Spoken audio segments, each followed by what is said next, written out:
미국은 금리가 높은데 유럽이 금리를 내리면 달러가 어떻게 될까요? 강세요. 유럽은 적극적으로 내린대요. 전 세계 통화가 약세잖아요. 우리 혼자 역류에 맞서면 독박 강세를 만드는 거예요. 원화 독박 강세. 그럼 우리나라 내년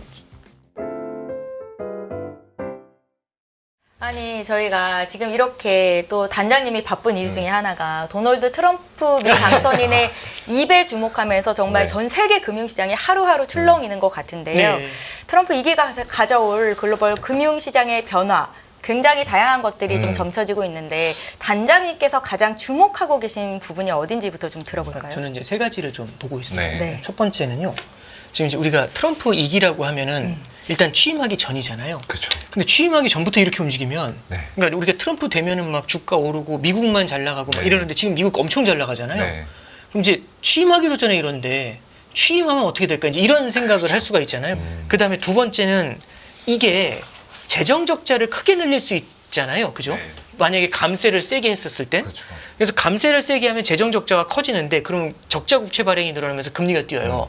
그래서 이제 트럼프 행정부에서 뭘 하냐면은 아까 말씀하신 것처럼 이제 머스크가 들어오면서 그 도찌라고 하잖아요. 그죠? 네. 효율성 네, 부서를 정보 만들어 가지고 효율 그게 공무원 자른다 뭐 이런 얘기 나오잖아요. 그러면서 이제 공무원들 자르고 해 가지고 재정 지출 줄이겠다. 2조 달러 절감하겠다. 이 얘기 했거든요. 근데 이거 2조 달러가 적은 돈이 아닙니다. 네. 그렇죠. 우리나라 GDP예요. 근데 이제 그럼 제가 2조 달러를 어떻게 감축할까 해서 보니까 네. 그럼 이제 대표적으로 얘기한 게 이번에 스콧 베센트라고 재무장관 된 네. 사람 있잖아요. 그 사람이 뭐라고 했냐면은 바이든 행정부 때 했었던 IRA가 둠스데이 같은 거래요. 굉장히 안 좋은 거랍니다. 그럼 그걸 갖다가 예를 들어서 많이 줄인다고 해도 거기서 많이 줄여도 5천억 달러 줄이거든요. 하나 더 많이 줄이고 싶지만 조지아라든지 애리조나라든지 텍사스 같은 경우는 공화당이 그 경합주의인데다가 공화당이 그렇죠. 잡고 있는 주인데 거기에도 IRA가 들어가 있어요.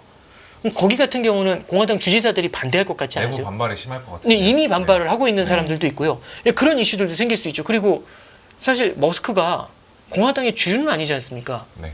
그럼 이제 트럼프를 그렇게 오랫동안 10년간 보필하던 가신들 입장에서 머스크 들어와서 잘라 막 이러고 하면 별로 그렇죠. 기분이 안 좋을 수도 있을 것 같아요. 가깝게 볼 수가 있죠. 그렇죠. 그러면 이제 머스크가 얘기한 것처럼 2조 달러 줄이겠다면서 다 파이어 막 이러면 이게 생각보다 어려울 수 있죠. 그래서 머스크가 사실 스콧 베센트가 들어오는 것보다 러트닉이 들어오는 걸 더 바랬대죠. 스콧 베센트한테 얘기하는 게 그냥 그저 그런 사람 이렇게 얘기를 했대요. 근데 이제 스콧 베센트가 재무장관이 됐잖아요. 네. 예상을 깨고 별로 사이가 안 좋을 것 같은데요, 둘이. 아. 네, 그런 느낌이 있죠. 그러니까 뭐냐면 그 사람이 얘기하는 것처럼 막 밀고 가는 게 아니라 뭔가 이렇게 태클이 걸리는 느낌이 있잖아요. 그렇죠. 약간 억제기 역할을 한다라고 그렇죠. 보면 되는 거죠. 이게 균형이죠. 근데 네. 그리고 또 하나는 그러면 결국에는 재정 지출을 못 줄이면 증세를 해야 되잖아요. 네. 증세를 하려니까 여기서 감세하겠다고 얘기했던 사람이 증세하면 분위기가 되게 안 좋아지겠죠. 그렇죠. 영국이 그랬거든요. 감세하겠다고 했다 증세하니까 지금 난리도 아니거든요. 그래서 스티머 총리가 입지가 많이 줄었어요. 그럼 이제 우리 감세한 걸 재정 지출 줄이고 다른 데서 지출 줄이고 증세해가지고 메울 거였는데 둘 다 쉽지 않잖아요. 네. 그럼 결국에는 감세를 갖다가 위축시키는 수밖에 없지 않습니까? 그래서 이 감세 아니요. 생각보다 우리가 처음에 생각했던 것보다 세게 못 나갈 수가 있을 것 같아요. 그래서 트럼프 행정부의 정책은 감세라고 했잖아요. 네. 근데 감세를 한다고 했는데 감세를 한 만큼 재정 적자가 늘어나요. 오바마 행정부 뒤에 들어왔을 때는 오바마 행정부가 재정 적자를 다 없애버렸거든요. 그래서 법인세 인하나 이런 거 굉장히 쉬웠어요. 근데 지금은 바이든 행정부에서 22년 말부터 그렇게 퍼써가지고요. 재정 적자가 심각해요. 이 상태에서는 퍼쓰기가 쉽지 않거든요. 공화당이 사실은 국가가 최소한으로 나서는 거잖아요. 그럼 재정 적자가 늘면 안 돼요. 그러니까 저 민주당이 경기 안 좋을 때 정부가 나서서 뭐 해줘야지 네. 이런 얘기지. 공화당은 재정 적자 별로 안 좋아하거든요.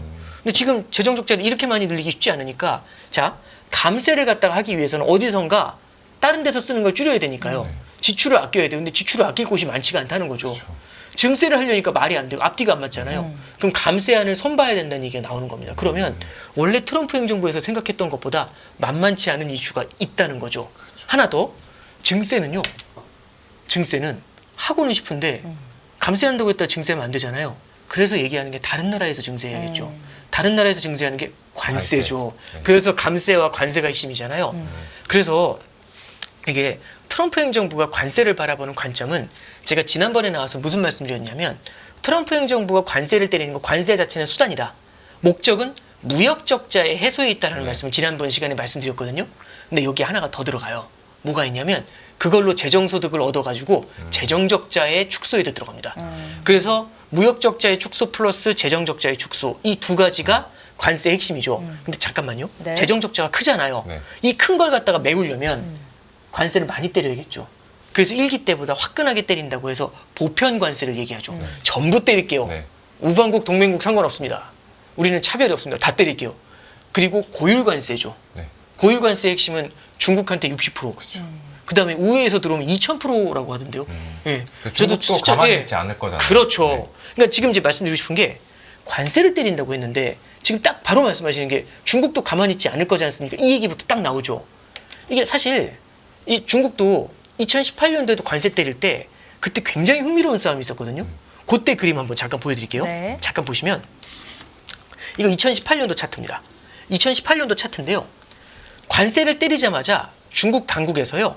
이 위안화를 갖고 막 대응을 해요. 잠깐 볼게요. 이게 2016년도 11월에 이게 저기 까만색 선만 보세요. 빨간색 네네. 보지 마시고 11월 달에 위안화 환율이 한 6.62안 정도 됐어요. 여기서 요 정도 됩니다.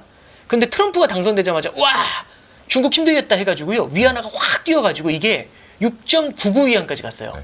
이때 바오치라는 말이 있었거든요. 그 치가요. 7이잖아요. 칠, 네. 7이 두 가지 7이 있었어요. 하나는 뭐냐면 중국의 성장률이 8%, 7%, 6% 떨어질 때 7%는 사수해야 돼. 그게 바오치였고요. 네. 사수한다라고 할 때 그 지킬 보자가 바오잖아요. 바오치라는 말이 있었고 두 번째는 위안화가 7위안 위로 뛰는 건 막아야 돼서 두 가지 바오치가 있었어요. 그래서 와 이때 다들 위안화 7 뚫린다. 7위안 뚫린다고 했는데 와 6.99에서 사력을 다해 막던데요. 네. 그래서 장중에 6.99 찍고 밑으로 찍어 내려요.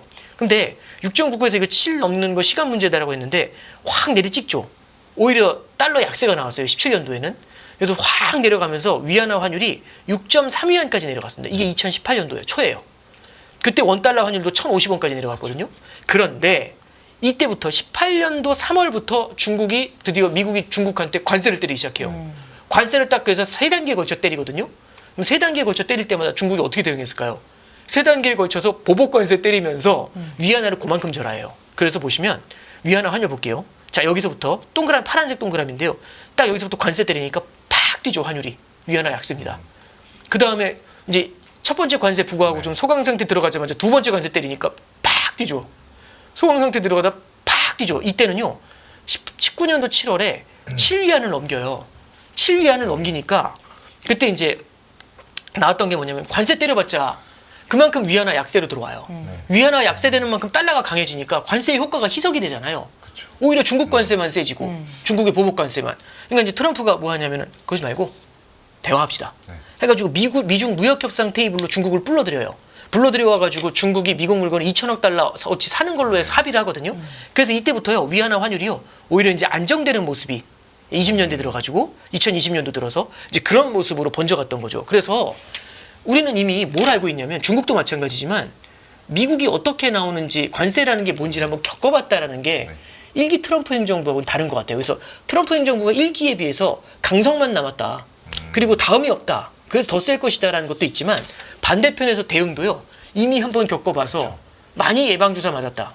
이쪽도 대응할 게 있다. 이렇게 얘기하는 거죠. 그래서 이제 관세 하나 말씀드렸잖아요. 이 관세가 중국한테도 때렸을 때 이렇게 위안화 절하로 대응하죠. 그러면은 다른 나라들도 여기에 대해서 관심이 있겠죠. 유럽한테는 어떻게 할까요? 유럽한테도 관세를 때릴 가능성이 되게 높잖아요. 유로화가 어떻게 반응할까요? 약세. 그래서 유로 ECB가요. 유럽 중앙은행 요즘 스탠스가 바뀌었어요. 유럽은요 원래 독일 분데스방크의 전통을 이어받았습니다. 그래서 이 독일 분데스방크가요. 그 옛날에 그 1920년대 그 하이퍼 인플레이션 그 기억나시죠? 저기 벽돌 뭐 이렇게 이걸로 마르크와 벽 그 이렇게 쌓은 걸로 이렇게 땔감 쓰고 네. 그 인플레이션의 그 하이퍼 인플레이션의 그 고통을 알기 때문에 인플레이션이라고 하면 자다가도 벌떡 일어나요. 그래서 인플레이션에 대해서 상당한 매파거든요. 물론 요즘 많이 이제 그 마사지가 되긴 했지만 인플레이션 별로 안 좋아해요. 그래서 유럽 중앙은행도 금리 인하한다고도 천천히 인하한다고 했는데 최근에 분위기가 좀 많이 바뀌었어요. 뭐라고 얘기를 하냐면 잠깐 볼게요. 네. 얼마 전에 ECB에서 하반기 금융안정 보고서라는 게 나왔답니다. 근데 거기 뭐라고 하냐면 유로존의 최대 위협은 인플레가 아니라 저성장. 뭐라고 하냐면 미국 47대 대통령으로 이제 트럼프가 당선이 됐잖아요. 우선주의와 보호주의를. 그래서 세계 교역 침체 우려가 고조되는 가운데 ECB 보고서가 나온 거예요. 그래서 저성장의 문제래요. 그래서 ECB는 트럼프 대통령의 미 대선 승리가 상황을 악화시킬 것으로 비관했대요. 성장이 안 된다는 얘기죠. 수출이 안 될 테니까. 보고서에는 전 세계 무역 긴장이 고조되고 보호주의 경향이 강화되면서 전 세계 성장과 인플레이션, 자산 가격이 부정적인 영향을 받을 수 있다는 우려가 높아졌다. 그래서 ECB 부총재도 뭐라고 하냐면 인플레에서 성장으로 균형이 이동했대요. 그러니까 뭐죠? 인플레가 높으면은 금리를 많이 못 내리잖아요. 네. 근데 이제 인플레보다 성장이 문제가 된다면 금리를 많이 내려도 된다는 얘기죠. 그래서 ECB 집행이사가 금리 더 내려야 된다고. 이 미국 관세 상당한 부담이라고. 자, 그럼 관세 때리는데 왜 금리를 내릴까요? 자, 보세요. 이론적으로는 수출하고 내수로 성장합니다. 수출을 묶어주시면 우리 성장이 안 되니까 내수 성장하기 위해서 금리를 내려야죠. 이렇게 나와요. 근데 유럽이 금리를 내리면, 미국은 금리가 높은데 유럽이 금리를 내리면 달러가 어떻게 될까요? 강세요. 강세가 되죠. 강세가 되겠죠. 근데 유럽은 적극적으로 내린대요. 근데 한국은 적극적으로 안 내리면. 그러면 유로화가 약세인데 원화가 그 유로화의 약세만큼을 못 따라가죠. 네. 지난 시간에도 한번 말씀드렸지만 트럼프 당선 직후에 네. 분위기가 되게 이상하게 바뀌어요. 이거 한번 잠깐 보세요. 자, 파란색 선이 원유로 환율이에요. 유로화 1유로당 얼마야? 이거예요. 그 다음에 하얀색 선이 원달러 환율이에요. 트럼프 당선이 요때쯤이거든요. 네. 요때 보면은 원달러 환율이 1380원이었어요. 트럼프 당선되니까 어떻게 되죠? 1400. 확 날아가고 1410원까지 찍었다가 한번 찍히고 막 왔다 갔다 하잖아요. 그죠? 네. 그래서 1400원 위에서 지금 놀고 있어요. 네. 그죠? 그래서 원화가 약세죠. 그래서 우리 1400원 넘으니까 우리나라 위험한 거 아니냐. 우리나라 원화가 너무 약해진다. 전 세계에서 제일 취약한 거 아니냐. 이런 얘기가 나와요. 근데 원화는 튀어오른 다음에 옆에 이렇게 기고 있죠. 1400원에서 버티고 있죠. 네. 근데 유로화는 이때 얼마였냐면 트럼프 당선 직후에 유로화 환율이 1유로에 1507원이었어요. 1507원. 근데 1507원이었는데 이 보세요. 계속 흐르죠. 네. 흘러 어디까지 흘렀냐면 지금 1463원까지 흘렀어요. 약세로. 예, 53원이 빠졌거든요. 그럼 원화가 달러 대비 20원 약해졌는데 유로는 원화 대비 50원 약해졌잖아요. 그러면 유로하고 달러하고 비교하면 70원이죠. 네. 차이가 굉장히 커 보이죠. 그러면 유로가 왜 이렇게 약할까? 무역전쟁 관세 때릴 때 얻어맞는 게 유럽이 더 맞을 거야 라는 기대를 담고 있는 거고요. 두 번째는 유럽은 유로 약세를 먼저 가져가면서 대응하는 겁니다. 아, 오케이. 들어올 거니까 아예 유로 약세 가져가지 뭐. 그럼 유로 약세 가져가는데 관세로 치고 들어오면서 협상 들어오잖아요. 네. 그럼 유로 지금 약세 많이 만들어놨으니까 네. 이거 다시 강세로 좀 전환해 놓으면 원래 시작했던 것보다 많이 약세로 만들어놨으니까 조금만 강세로 가도 시작 전보다는 그렇죠. 합의가 되지 않을까라는 생각을 하지 않을까요? 예, 그래서 국가별로 다르게 대응하고 있죠. 그리고 이번에 보신 것처럼 멕시코하고 캐나다한테 관세 때리니까 관세 때린다고 약세. 예고하자마자 두 나라 통화가 탁 약세로 먼저 가버리잖아요. 그래서 우리 관세라는 걸 바라볼 때도요. 각국이 어떻게 대응하면 되는지에 대해서 고민을 많이 해놓은 것 같아요.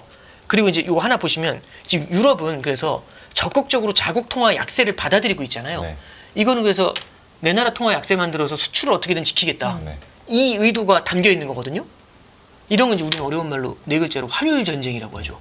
예, 환율 전쟁 모두 들어가는 거예요. 근데 잠깐 볼게요. 국가별로 조금 차이가 나는데 여기 보시면 중국은 조금 달라요. 뭐라고 하냐면 중국이 뭐라고 하냐면 일단 트럼프가 만약 60% 관세 때리면 미국 내 인플레도 유발할 것 이렇게 얘기하면서 뭐라고 하냐면 대화의 용의가 있다. 이렇게 대화 좀 합시다. 우리 말 좀 합시다. 이 얘기죠. 그 밑에 보시면 중국 인민은행에 나서서 위안화의 일방적 기대 형성 막을 것. 이게 뭐냐면 지금 위안화가 되게 빠르게 약세로 가고 있어요. 그래서 이거 약세 가는 거 제어할 거다 이 얘기하죠. 그러니까 유럽은 유로 약세를 만들려고 하죠. 근데 중국은 지금 더 약세로 가는 걸 막겠다고 얘기하죠. 그 얘기는 뭘까요? 일단 얘기 한번 해보자. 룸은 열어놓고 이게 그래서 중국도 아까 보셨던 것처럼 다시 한번 차트 한번 다시 볼게요. 아까 보셨던 것처럼 분위기 좋을 때는 관세 때릴 줄 알았는데 안 때리니까 위안화가 절상이 되잖아요. 네. 관세 때리니까 확 움직이죠. 여기서 그친다니까 절상됐다가 다시 때리니까 확 올리고. 그러니까 이게 지금 교섭카드로 위안화가 하나의 교섭카드로 남아있는 거죠. 그러니까 결국에는 관세라는 게 미국한테도 교섭카드가 되지만 상대편은 또 중국 입장에서 위안화 환율이라는 게 교섭카드의 하나로 쓸 수가 있죠. 마지막으로 하나만 더 보시면 그 밑에 볼게요. 일본은 뭐라고 하냐면 일본은행 총재 금리 인상, 물가 안정 실현에 도움. 무슨 얘기일까요? 갑자기 금리 인상한대요. 우치다 BOJ 부총재 이 사람이 누구냐면 지난 8월 5일 날 엔케리 네. 청산 나왔을 때 막 엔화 엄청 강해졌잖아요. 그때 금리 인상 천천히 할게요라고 했던 사람이에요. 실세예요. 뭐라고 하냐면 일본 금리 상승 미국이나 유럽보다 훨씬 느려. 이 얘기는 뭐죠? 해도 된다는 얘기죠. 우리가 엄청 느린 편이니까. 지금 왜 이 얘기를 왜 하고 있을까요? 엔화가 약세를 가고 싶다는 얘기일까요? 아니면 엔화 강세를 만들어 놓고 미국하고 대화를 좀 해보겠다는 얘기일까요? 강세로요. 그렇죠. 네. 그러면 같은 유럽은 하고, 약세, 네. 중국은 똔똔, 엔화는 절상. 서로 간에 저마다 세법이 그렇죠. 다른 거예요. 워낙- 예, 그렇죠. 말씀하신 거 들어보니까 원래 저희가 멕시코고 우리나라고 그렇죠. 다른 나라 환율이 약세를 보이는 그렇죠. 건 그 나라 경제가 문제가 생겨서라는 게 첫 번째 인식이었는데 지금은 그것보다는 그렇죠. 각국이 트럼프 정책에 대해서 나름의 방편들을 마련하고 네. 있다라고 예, 보면 되는 거죠. 그래서 환율 잠깐 말씀드리면 유로는요. 네. 트럼프 당선 직전에 1,510원에서 아까 1,460원 빠지는 거 보셨죠? 위안은요. 트럼프 당선 직전에 194였는데 지금 193이에요. 비슷해요. 엔화는요. 당선 직전에 907원이었거든요. 900원으로 갔다가 지금 915원이에요. 네. 좀 다르죠. 예. 그래서 전부 달러 대비 동일한 관점에서의 동일한 레벨로의 절상절하가 아니라 국가별로 다 대응이 천태만상. 그러니까 이걸 뭐라고 하냐면 각자 도생이란 말도 여기에 네. 들어갈 수가 있겠죠. 자, 그럼 이 상황에서 이제 우리는 뭘 생각할 수 있냐면 원 달러는 어떻게 될까? 그러니까요. 1,400원대에서 잘 내려오지도 않고 있는 상태인데 그러니까 이게 저는 좀 고민하는 게 아마 이제 팀장님도 충분히 고민하시겠지만 이제 지난 시간에도 뭘 말씀드렸냐면은 하는 총재 코멘트를 갖다 인용을 하면서 1,400원이라는 레벨 네. 때보다 중요한 거는 그때 당시에 1,400원 레벨에서의 얼마나 변동성이 높은지 기운이 얼마나 센지 그걸 한번 볼 필요가 있다 이제 이런 말씀을 드렸잖아요. 근데 한번 잠깐만 생각해 보는 거죠. 이게 우리나라는 일단 이렇게 레벨대를 너무 중요시해 버리면 어떤 문제가 생기냐면 1,400원은 절대 안 돼! 이렇게 돼요. 예를 들어 1,400원 네버! 이렇게 얘기하잖아요. 이거 너무 외환위기 이렇게 딱 규정하고 들어가잖아요. 그러면 일본, 유럽, 위안이 전부 절하를 해버리잖아요. 우리는 1,400원에 막혀 있는데 다른 애들이 다 절하가 되면 우리 원화는 그 나라 통화보다 약해져요. 우리나라가 지금 올해 성장률 보면은 지금 내수는 많이 안 좋잖아요. 걱정하죠. 수출이 그나마 버티고 있는데 그 수출도 쉽지 않을 수 있죠. 그렇지 않아도 지금 중국이랑 수출 경쟁 쉽지가 않거든요. 그럼 이 상태에서 원화 절상까지, 그러니까 뭐냐면 1,400원이 무슨 원화 강세냐라고 할 수 있지만 네. 달러 대비로는 약세지만은 다른 나라 통화 대비로는 강세로 가게 되면 와 이거 되게 어려운 상황일 수 있죠. 그렇죠. 그럼 다른 나라 통화가 과도하게 약세로 가면 우리도 환율을 열어젖히는 부분에 대해서도 고민을 할 필요가 있잖아요. 참고로 하나 말씀드리면 옛날에 2016년도에요. 2015년도, 16년도에 보면은 일본 엔화 있죠. 그러니까 아베노믹스 당시에 우리나라 원달러 환율이 1,150원일 때 네. 일본 엔화가 달러당 70엔, 80엔 했어요. 그때 원엔 환율이 100엔당 1,500원이었거든요. 근데 엔화가 아베노믹스 되면서 70엔에서 지금 160엔까지 간 거예요. 네. 그러니까 원달러 환율로 따지면 얼마를 연 거죠? 거의 2,000원 넘게 연 거거든요. 네. 2,500원 이렇게 열어버린 거예요. 그러니까 엔화를 엄청나게 절하시킨 거죠. 근데 우리는 1,200원이 넘어가면 위험하다고 했거든요, 그때. 그냥- 그럼 1,200원 넘어가는 때마다 이제 들어와가지고 누른 거 아닙니까? 그럼 계속 누르니까 어떤 일이 벌어져요? 엔화는 계속 약해지는데 우리는 1,200원에 막히니까 890원까지, 850원까지 내려오잖아요, 환율이. 만약 이번에 우리가 1,400원까지 안 열었으면 그리고 엔화가 160엔이잖아요. 그럼 원엔 환율 600원대 봤을 것 같은데요. 그러니까 수출 업체들은 더 힘겨워졌을 수 굉장히 있겠네요. 힘겨워졌을 수도 있죠. 그러니까 물론 제가 환율이 올라가는 게 좋은 건데 이게 아니라 네. 환율이 올라간다는 게 상황에 따라서 상황 논리가 달라진다는 얘기가 되는 거거든요. 그래서 지난번에도 한번 읽어드렸지만 이거 한 번만 다시 읽어드리면 네. 다시 한번 볼게요. 이게 이창용 총재 코멘트입니다. 달러 강세가 신흥국 통화 전반에 걸쳐 나타나는 점은 다행. 특정 국가들이 약세 통화로 지목되지 않았기 때문에 달러 강세가 그들의 경제적 약점을 반영하는 것은 아니라고 시장에서 그러니까 원화만 약세면 이건 문제예요. 막아야 돼요. 네. 근데 전 세계 통화가 약세잖아요. 그럼 거기에 시류에 휘말려 가는 거고 우리 혼자 역류에 맞서면 독박 강세를 만드는 거예요. 원화 독박 강세.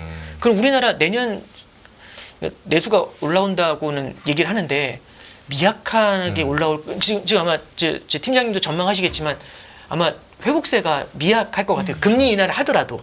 그러니까 뭐 다르게 보시는 분들도 있겠지만 그래서 이번에도 기획재정부에서도 이 내수가 많이 완만하게 성장할 것 같다는 얘기를 좀 말을 약간 약하게 좀 톤다운을 했더라고요. 그런 상태에서 독박 강세가 나와버리면 굉장히 어려울 수가 있죠. 그래서 밑에 보면은 최상목 부총리 코멘트도 일본 엔화 약세는 옛날보다 경쟁력이 떨어져서 나타난 게 아니다. 일본이 지금 엔화 강할 때보다 지금 일본 경제가 나쁘지 않아요. 그렇죠. 그렇죠. 그러니까 엔화 약세가 일본이 망하려고 하는 거다 이렇게 얘기하는 사람은 사실 지금 없지 않습니까? 그래서 통화의 약세, 그러니까 1,400원을 넘는 것에 대해서도 우리가 조금은 다른 관점에서 보자. 원화만 1,400원을 넘은 거면 당연히 우리가 눈여겨봐야 되지만 다른 나라 통화가 같이 약해질 때 우리 원화가 1,400원을 넘는 거면 조금 다른 시각에서 봐야 된다. 네. 이게 1번이지만 그럼에도 불구하고 우리는 외환위기의 트라우마가 있지 않습니까? 그렇죠. 그리고 환율이 만약에 여기서 1,400원 열어젖혔을 때 또 속도가 너무 빨라질 수가 있잖아요. 그래서 이제 무언가 안전장치를 하나 마련해야 되죠. 네. 그래서 그 안전장치가 뭐냐면 이런 게 있어요. 한국은행하고 저기 국민연금하고 그 외환 스와프하는 게 있습니다. 이게 지금 이제 우리 저기 잠깐만 설명 좀 추가로 좀 드리면 네. 우리가 이제 저기 셋이 달러 투기하는 사람들 네. 달러 사놓고 지금 기뻐하고 있어요. 달러가 뛰어서. 네. 근데 이제 제가 와가지고 좋은 정보가 있다고. 네. 그래서 뭡니까 했더니 제가 얘기하는 거죠. 저기 국민연금 아시죠? 이거 알죠, 알죠. 해외 투자해야 된답니다. 500억 달러나 이렇게 얘기하는 네. 거예요. 그럼 그 얘기는 뭐냐면 500억 달러만큼 달러를 사야지 해외 투자할 거 아닙니까? 그렇죠. 그럼 지금 500억 달러만큼 큰 손이 살 게 있다는 얘기네요. 이 네. 시장에서. 그럼 우리는 달러 매물을 갖고 있고 그럼 지금 팔아야겠습니까? 아니면 천천히 팔아야 되겠습니까? 500억 달러. 팔니까 뒤에 팔아야죠. 그렇죠. 천천히 팔아야죠. 그러니까 다들 너무 기뻐하시는 거예요. 그렇습니까? 그러면 진짜 달러 대박 나겠네요. 이러고 있는 거예요. 근데 갑자기 이런 발표가 납니다. 국민연금이 그 500억 달러만큼을 한국은행하고 외환 수합한대요. 한국은행이 뭐라고 하냐면 국민연금한테 너네 500억 달러 갖고 와. 500억 달러를 갖고 와서 한국은행이 예치해요. 한국은행이 그 500억 달러에 해당되는 원화만큼을 갖다가 국민연금을 줘요. 그러니까 국민연금은 이 원화를 예치해요. 둘이 바꾼 거죠. 그러면 국민연금은 500억 달러 한국은행에서 땡겨왔지 않습니까? 그걸로 쓰면 되죠. 그러면은 굳이 외환시장에서 살 이유가 수급에 영향을 없죠. 주지 않는 거죠. 그럼 이제 갑자기 한국은행하고 국민연금하고 외환 수합했답니다. 그 얘기 나오면 제가 굳이 그 얘기를 여기 할 필요는 없죠. 네. 여러분들 아시기 전에 그 얘기 듣자마자 좀 팔아야죠. 화장실 좀 팔아야죠. 이렇게 하는데 먼저 가서 막 던져야죠. 이 두 분은 왜 화장실에 갑자기 생방하다 가지 이런 느낌이지만 생방이 중요한 게 아닙니다. 그때는 네. 무조건 던져야죠. 그런 다음에 집에 가는 거죠. 네. 나중에 두 분 깜짝 놀라시는 일이. 그래서 잠깐만 볼게요. 네. 지금 어떤 얘기가 나오냐면 잠깐만 볼게요. 여기 11월 26일이죠.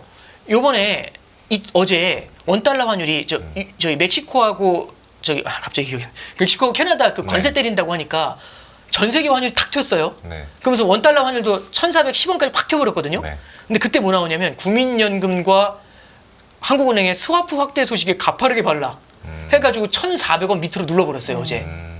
근데 요거 어제 거잖아요. 네. 히스토리 잠깐 보여드릴게요.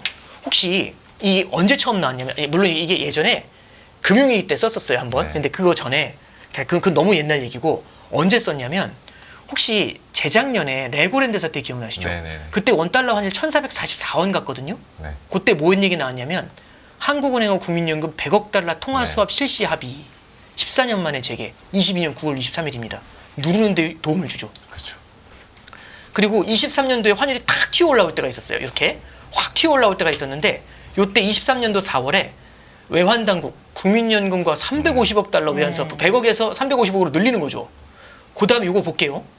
올해 4월에 혹시 1,400원 넘었던 거 네, 기억나세요? 그렇죠. 잠깐 넘었을 때 바로 흘려요. 환율 1,400원대에 외환당국 긴장, 국민연금 활용카드 만지자. 그래서 6월 달에 500억 달러를 확대한 거예요. 근데 이번에 500억 달러를 확대했는데 또 뭔 얘기 나오죠? 이번에 또 환율 1,400 위로 올라오니까 두더지 때리는 거죠. 그러니까 이제 이거죠. 저기 하는 총재도 무슨 얘기를 하냐면 환율이 일방적으로 쏠리는 걸 막을 수 있는 다양한 수단을 갖고 있다라고 얘기하거든요. 네. 이제 이 얘기를 듣고서 두 가지 반응이 있죠. 첫 번째는 진짜예요? 라는 반응. 두 번째는 거짓말. 이 반응이 있잖아요. 지금 적어도 요 뿅망치는 이게 두더지 올라올 때마다 때리니까 네. 이 외환수합이라는 뿅망치는 잘 먹히는 편인 거죠. 예. 그래서 이번에도 이걸로 뿅망치를 확 눌렀거든요. 그러니까 이게 딱 뿅망치를 누르면은 환율이 안정이 되지 않습니까? 그래서 이제 갑자기 내일 한국은행 금리 인하 가능성 높아지는 거 아니냐? 왜냐하면 한은에서 금리를 인하하는데 환율이 막 뛰고 있을 때 금리를 인하하면 미국은 내릴 안 가능성이 내리는데 있죠. 우리가만 내리면 환율이 확 뛰어 올라갈 수 있잖아요. 그럼 이걸 어떡하지? 그러면 이거 누르고 그런 다음에 금리를 인하할 수 있는 여건이 생기지 않습니까? 그래서 원래는 11월에 금리 인하 못할 것 같다라고 했었는데 환율 때문에 여러 가지 요인이 있지만 환율 때문에 보수적으로 봤는데 지금 박빙이 됐어요 확률이. 그리고 채권 시장에서는 금리 인하 가능성 슬금슬금 눈치 보면서 먼저 내려가서 기다리고 있거든요. 그래서 이제 이게 금리하고 환율하고 그 다음에 외환 당국의 정책하고요 다 얽히고 설켜 있는 거죠. 예. 그래서 지금 최근에 며칠 사이에 일어났었던 이 외환 시장에서의 변화, 이거 상당히 드라마틱한 것 같습니다. 예. 이게 보니까 레벨보다는 그 특정 레벨 위에서 변동성이 볼이 높아지면 그거 관리하려고 하는 거. 그렇죠. 느낌이네요. 예, 예. 그래서 이게 저는 무슨 말씀드리냐면 그럼 달러가 계속 오른다고? 달러가 계속 오른다는 말씀보다도요. 원달러 환율의 밴드가요. 더 넓어질 것 같아요. 그러니까 그 얘기는 뭐냐면 원래는 우리가 1,400원에서 레벨에서 막아버리면 우리가 원달러 환율 전망할 때 1,250에서 1,400이 이렇게 전망할 수 있지만 이제는 이 위를 열 수 있잖아요. 그럼 밴드가 넓어져요. 이 안에서 높은 밴드 안에서 변동성이 높아지게 되겠죠. 변동성이 높아지면 환율이 되게 황당하게 들릴 수가 있어요. 환율 전망이. 왜냐하면 지금 22년도 1월이라고 해볼게요. 이제 오늘이. 그 제가 환율을 정말 기가 막히게 맞추는 사람이라고 한번 가정해 볼게요. 네. 22년 1월인데 방송할 때 저한테 물어보시는 거예요. 환율을 그렇게 잘 맞추시냐고. 네. 올해 어떻습니까? 그랬더니 제가 1180에서 1450원입니다. 이렇게 얘기해요. 1180에서 1450원이면 다 웃잖아요. 야, 그 얘기는 나도 하겠다. 네. 코스피 2000에서 3000이라는 얘기하고 뭐가 다르냐 이렇게 물어보실 거 아니에요. 네. 근데 참고로 보시면 이 차트 보시면 22년도 1월에요. 1180원에 시작해서 1450원까지 갔어요. 23년도에 또 부르는 거죠. 기분 나쁘지만. 오늘도 맞춰봐. 1215원에서 1390원입니다. 이것도 장난하냐 이러지만 그렇죠. 1215원이었거든요. 이게 1390원이었어요. 그러니까 이제 뭐냐면 밴드가 넓어지는 밴드가 넓어지면요 예측이 되게 어렵죠. 그러니까 맞추더라도 의미가 없어요. 네, 맞죠. 맞추더라도. 예. 그러니까 이게 말씀드리고 싶은 게 달러 원의 변동성이 굉장히 넓어집니다. 그래서 우리 그런 거 있잖아요. 환율 저기 환투기라는 표현은 그렇지만 네. 환테크 네. 이런 거 할 때 이런 장에서는 초보자들 들어가면 되게 고생하실 수 있어요. 그래서 저기 엔캐리 청산 나왔을 때 네. 960원에 엔화 사서 들어가셨다가 지금 이제야 915원이거든요. 그렇죠. 예, 3개월이 지났는데 굉장히 고생하실 수 있거든요. 외환시장은 보시는 것처럼 뿅망치도 있어요. 주식시장에는 뿅망치가 없거든요. 외환시장에 이런 뿅망치도 있고요. 그러니까 결국엔 그리고 국제 공조라는 것도 존재하고 난이도 되게 높습니다. 그래서 이제 우리가 외환을 접근할 때는 진짜 긴 텀에서 우리가 포트폴리오에 일부러 담아가는 그런 방향으로 고민을 하셔야지 막 이렇게 오늘 샀다 내일 팔고 제 달러 더 뛸 것 같으니까 뭐 이렇게 막 감으로 접근하시면 그거 있잖아요. 오늘 눈 오니까 지하철이 낫겠네. 그쵸. 이렇게 되는 거 똑같은 그런 케이스가 될 수도 있다. 이런 말씀드립니다. 네. 네. 그러니까 한국은행이 올해 마지막 기준금리 결정을 앞두고 있는데 지금 1,400원 선에서 더 위로 올라갈 가능성이 점쳐지면 금리 인하에 나서지 않을 수 있다라는 일각의 의견이 있지만 그러지 않을 가능성도 있다라는 말씀을 그렇죠. 주신 왜냐하면 거예요. 지금 이거 뭐냐면 이렇게 저기 잠깐만요. 10월에 기준금리 인하했잖아요. 네. 근데 8월에 기준금리 인하할 것이다라고 예상했는데 깼거든요, 그거를. 그렇죠. 근데 8월에 금리 인하 안 하면서 뭐라고 했냐면 그때 환율 얘기 안 하고요. 금융 안정이라고 했어요. 네. 가계 부채가 너무 빨리 올라가고 그다음에 주택 시장이 불안하잖아요. 그래서 9월 달부터 뭐가 시작이 됐냐면 DSR 2단계가 시행이 됐어요. 그리고 또 하나 뭐냐면 가계 대출에 대해서 강력한 규제가 나왔죠.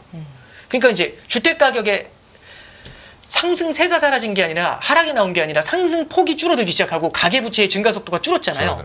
그러니까 규제를 그러니까 뭐냐면 얘 금융 안정 때문에 얘를 낮춰야 되는데 낮추지 못해요 하는데 이거 규제해 버렸잖아요. 그러니까 뭐라고 하냐면 이제 됐어요? 이렇게 물어보는 거죠. 오케이 하면서 낮추는 거죠. 그리고 이번에는 외환 시장이 불안한데 외환 시장이 좀 안정세를 보인다면 이제 됐어요? 이렇게 물어보는 거잖아요. 그럼 여기서 이제 한국은행은 고민을 하겠죠. 왜냐하면 외환 시장이 대외적인 요소가 안정이 되면 내부에 초점을 맞추면서 기준금리 인하를 할 수 있어요. 내부 경기를 보면서 그런 여건을 주는 건데 그래서 뭐 이번 달에 내리니까 이거보다도 11월에 못 내리면 1월에 내릴 수 있는 환경은 분명히 열려요. 만약에 이번에 동결하잖아요. 그러면 그럴 때는요. 아마 금통위원들 사이에서 약간 3개월 후에 포워드 가이던스 지금 주는 편인데 아마 기준금리 인하의 가능성을 되게 강하게 시사할 수. 그러니까 만약에 동결한다면 시장에서는 인하 기대가 있기 때문에 동결하는 것 자체는 매파적이지만 대신에 동결을 하고서 비둘기적인 메시지를 많이 뿌릴 수 있죠.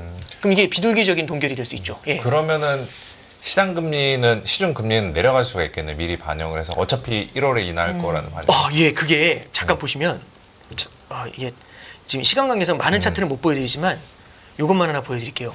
이게 잠깐 보시면요, 이게 까만색 잠시만요. 다시 이걸 보여드릴게요. 네. 파란색 선이 미국 10년 금리고요. 빨간색 선이 한국 10년 금리예요. 여기 보시면 트럼프 당선이 이때거든요. 네. 이때 당선되자마자 금리가 확 날아가죠. 미국 네. 금리는. 미국은 성장이 강해서 성장 모멘텀이 강해서 금리가 올라가도 버텨요. 그래서 이렇게 금리가 하늘로 날아가는데 우리나라 금리는 많이 못 오르죠. 네. 성장 모멘텀이 약해서 그래요. 근데 지금 보면은 금리가 살짝 꼬리 말고 내려왔지 않습니까? 네. 근데 지금 보면 우리나라 같은 경우는 금리가 꼬리 말고 내려온 게 아니라 꽤 많이 내려왔죠. 그렇죠. 트럼프 당선 직전 레벨까지 내려왔죠. 그래서 지금 미국하고 우리나라하고 이 금리 차 있죠. 10년 금리. 네. 이 금리 차는 사상 최대예요. 아. 이 둘이 사상 최대로 금리 차가 벌어지잖아요. 그러니까 이게 저도 반론을 이렇게 하실 수 있어요. 뭐냐면 어렸을 때 공부 배울 때는요. 환율은 단기 금리 차의 영향을 받는다. 네. 이 얘기 들었거든요. 근데 지금은 제가 봤을 때 유의미할 때는 단기 금리 차보다는요. 장기 금리 차의 영향을 훨씬 많이 받아요. 네. 그 이유는 제가 뭐 좀 깊이 있게는 나중에 한번 말씀드릴 거지만, 그러니까 이게 뭐 오늘 말씀드릴 주제는 아니고 장기 금리 차의 영향을 많이 받거든요. 그래서 기준 금리 갭은 좁혀졌어도요. 장기 금리 차가 사상 최대로 벌어지잖아요. 그럼 우리가 뭘 볼 수 있는 거냐면 이렇게 환율이 까만색 선이 환율이거든요. 1,400원 보는 겁니다. 근데 1,400원 위로 뚫고 올라가야 되는데 지금 오늘 보신 것처럼 이렇게 뿅망치로 때린 네. 거잖아요. 근데 이제 뿅망치로 계속 때리면 그래서 1,400 무조건 사수 이러잖아요. 그럼 이제 다른 나라를 봐야 되는데 다른 나라가 다 약한데 우리만 1,400 사수하잖아요. 그럼 이제 독박 강세가 될 수가 있죠. 네. 좋지 않은 상황이죠. 그래서 저도 이제 말씀드리고 싶은 게 이번에 이제 KDI에서도 그 조동철 원장이 옛날에 금통위원이셨어요. 네. 그분도 이제 얘기하시는 게 환율에 대해서 좀 더 유연하게 바라봐야 된다. 다들 그 얘기를 하시는 이유가 우리 원화만 약해서 우리나라에서 자본 유출이 나오면서 나오는 원화 약세가 아니라 전방위적인 달러 강세 압박이 클 때 약간 유연하게 생각할 필요도 있다라고 이제 얘기를 하고 있는 겁니다. 그래서 지금 우리 한국은행 기준금리 인하에 대한 기대를 반영하면서 최근에 금리가 꽤 많이 내려와 있거든요. 예. 그래서 굉장히 선반영이 빠른 편이라고 볼 수가 있을 것 같습니다. 네. 네, 트럼프 알겠습니다. 위기가 가져올 글로벌 금융 변수들 어떤 것에 주목하고 있냐 이렇게 여쭤봤는데 각국이 트럼프가 때릴 관세에 대비하는 차원에서 환율의 운용폭을 좀 다르게 가져가고 있다라는 그렇죠. 말씀 그러니까 주셨고 저기 환율의 운용폭도 다르게 가져가고 있고 방향도 다 방향도 각자 도생이잖아요. 각자 도생. 도생으로 예, 가고 그야말로. 있고 내일 있을 그래서 금통위에서도 우리가 금리 결정을 하는데 어떤 방향을 제시하는데 또 오늘 영향을 도움이 줄수 되는 있다는 영향을 얘기가 주는 되는 거죠. 말씀까지 주셨고요. 저 이번에 시간이 이제 조금 짧게 남긴 했는데요. 요거 네. 좀 여쭤볼게요. 이스라엘 헤즈볼라 휴전 협정이 합의가 됐습니다. 이에 네. 따라서 또 국제 유가 금 가격 흐름에 대한 변동성이 어떻게 나올지 많은 분들이 좀 관심을 좀 갖고 계신 것 같은데요. 금을 포트에 담아야 되나라고 생각하시는 분들도 계신 것 같아서 오건영 단장님께 좀 여쭤볼게요. 그러니까 저는 옛날부터 계속 금은 제가 2019년, 18년부터 계속 금은 담아야 된다는 말씀 좀 드렸는데 네. 그럼 금 가격 폭등하냐? 이제 이게 아니라 그건 모르죠. 근데 이제 저는 이제 금이라는 게 갖고 있는 특성이 있어요. 금은요. 첫 번째는 지정학적 리스크가 불거질 때. 네. 두 번째는요. 미국의 성장이 약화될 때. 그렇게 해서 달러가 힘이 빠질 때. 그때 금 가격이 뛰어요. 네. 이 두 환경에서 제일 잘 자라거든요. 그러니까 지금 이제 어떤 일이냐면 아까 저 휴전 협정에 대한 논의가 된다는 거 1번. 그리고 두 번째는 저기 당선되자마자 저기 우크라이나 그거 끝낸다면서요. 네. 그럼 이제 지정학적 리스크 줄어드는 거 아니에요? 이게 첫 번째죠. 네. 두 번째는 지금 지난 8월만 해도 금가격 막 날아갈 때가 미국 성장 경기 침체 온다고 했잖아요. 샤물 네, 얘기하면서. 그쵸. 근데 지금 미국 경기 침체 얘기하는 사람 아무도 없거든요. 그러니까 지금 두 가지가 다 사라진 거예요. 그래서 금가격이 훅 주저앉았던 거거든요. 근데 잠깐 이제 생각해 보시면 조금 먼 미래를 봐서 뭐 다음 달입니까 이게 아니라 조금 먼 미래를 봐서 미국 경기가 둔화될 가능성이 있을까 한 번은. 그렇죠. 내지는 지정학적 리스크가 또 불거질 가능성이 있을까?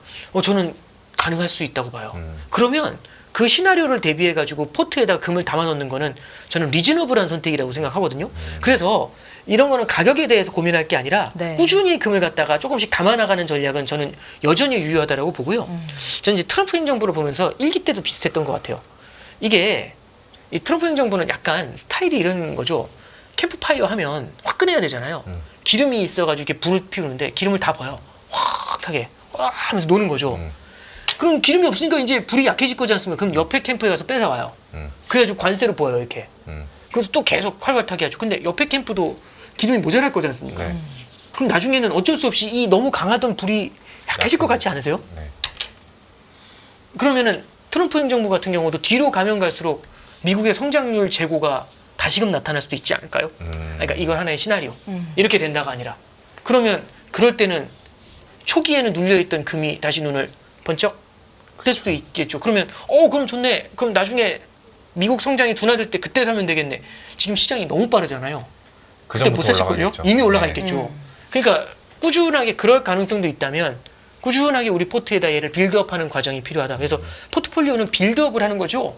그냥 이렇게 지금의 모습을 보면서 미래의 한 시점을 찍고 가는 게 그거 알면 왜 포트폴리오 하겠습니까? 그것만 사면 되지. 그렇죠. 그러지 않을까요? 네. 동의합니다. 그래서 문제가 터졌을 때 그제서야 자산 배분하는 거는 의미가 없고 그렇습니다. 네네. 그 전부터 하는 게 네, 의미가 그렇죠. 있다. 빈집털이 안 당하게. 네, 그런 과정입니다. 예, 잘 알겠습니다. 오늘 오건영 단장님의 말씀은 여기까지 듣도록 하겠고요. 지금까지 오건영 신한은행 프리미어 패스파인더 단장님과 1부 시간 함께했습니다. 고맙습니다. 네, 감사합니다. 네, 감사합니다.